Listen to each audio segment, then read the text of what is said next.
What is up, everybody? This is John with Archer Fish. Please like, subscribe, comment, give me a thumbs up, all that good stuff. I try to respond to everybody. So tell me what you think of this story, because it is a crazy one.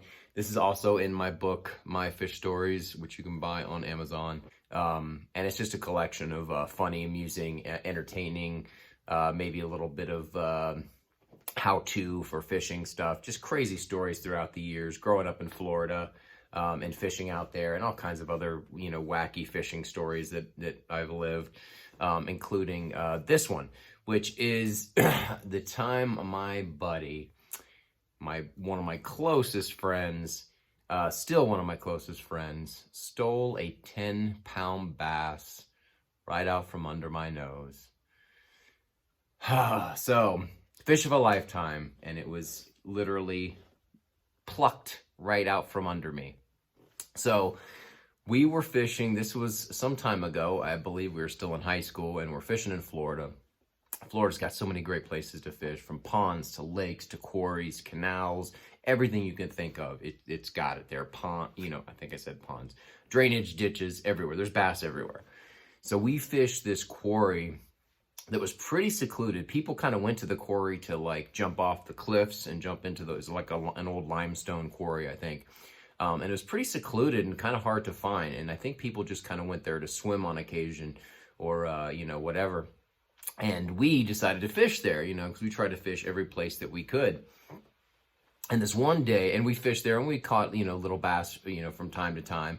And this one time we decided to go there, and we just went to the store and got these Rebel poppers for the first time. You guys know the poppers.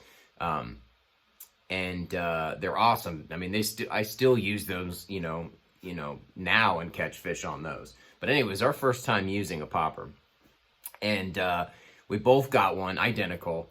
And we went to this quarry, and we only had, maybe an hour of sunlight left. So we go there, and, we're throwing our poppers in, chugging them across the water, making all this noise, letting them sit, doing all these things. And we're not catching anything. And the sun starts to go down. So it's very, very little light. And, we kind of have to hike back up to the car. So we're like, all right, a couple more casts and we'll see what's up, because it was getting very low visibility. And it's basically like a last cast type thing.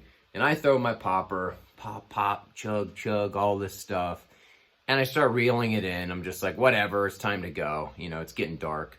So I'm reeling it in real fast, and I see this giant shadow, because the water in the quarry is very, very clear. But since it was getting dark, I couldn't really see all that well, except I saw a giant shadow chase that popper all the way up to shore, which was, just less than a foot deep where we were standing. And it followed, and I was burning it in, because we were done fishing. So I just, burn the popper in, and I see this giant shadow underneath the water follow it up. And my eyes were just like this. I was like, oh my God, that's like the biggest bass I've ever seen up to that point.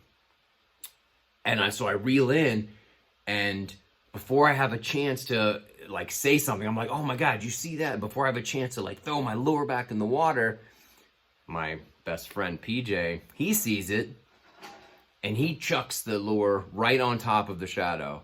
And biggest explosion happens.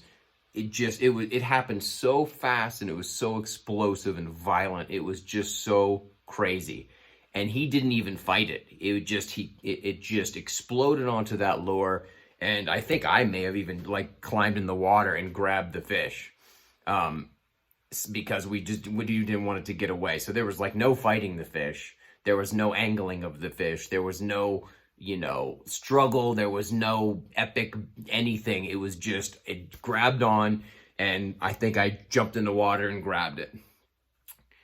And then when we took that sucker out, it measured 24 inches.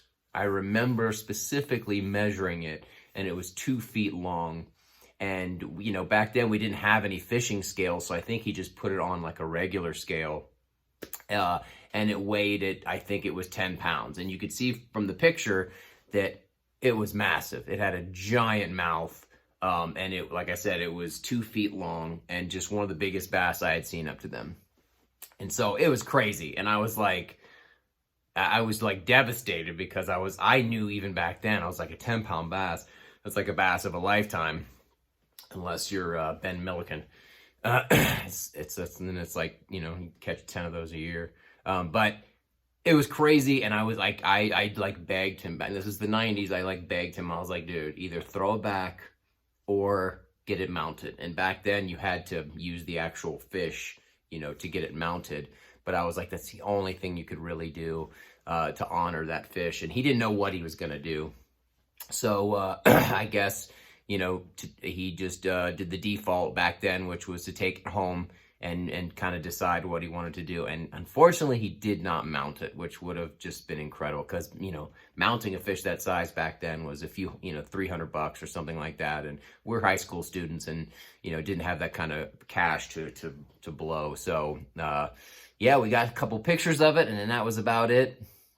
And yeah, that was just like heartbreaking for me, because he didn't really like pursue fishing as much as I did. So the fact that like he fished for a very short amount of time and caught like a 10-pound bass is just whatever. It is what it is. But it was a pretty crazy story, and just a nutty sort of experience. But I thought that was something fun that I could tell you guys. And that is it. All right, thank you for watching. I got more videos coming in, and I guarantee you there's going to be some fishing videos soon. So please stay tuned to the channel. Like, subscribe, comment, all that stuff. Thanks for watching, guys. I'll see you tomorrow.